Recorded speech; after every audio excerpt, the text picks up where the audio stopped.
President Donald Trump held a phone call with China President Xi Jinping, Chinese media outlet Xinhua reported Thursday.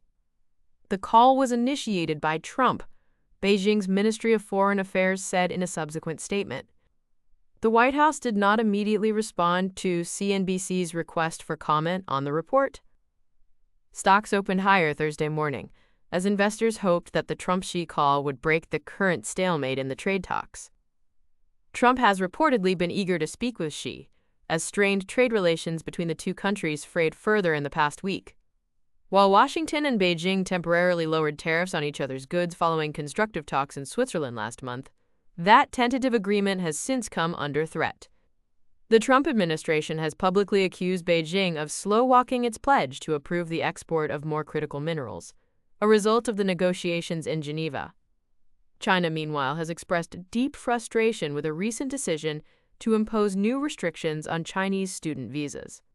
It has also accused the Trump administration of undermining recent trade progress by issuing an industry warning against using Chinese semiconductors. The Trump administration has also imposed additional export restrictions on chips. The White House claims the actions are required to protect national security, but Beijing views them as punitive. Thursday's conversation was only the second time this year that the two leaders have held a one-on-one call. Trump and Xi previously spoke on January 17th, prior to the U.S. president's inauguration.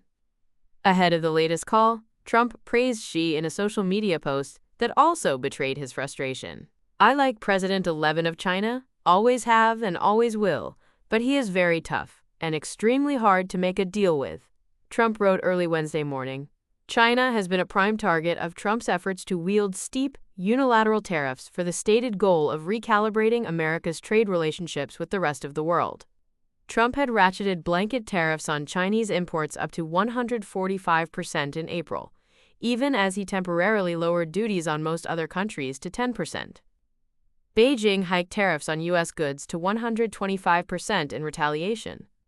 The tariffs effectively led to an embargo between the two economic superpowers, whose trade relationship totaled nearly $600 billion in 2024. That logjam appeared to shift in mid-May, however, after talks in Geneva that both sides described as successful and productive.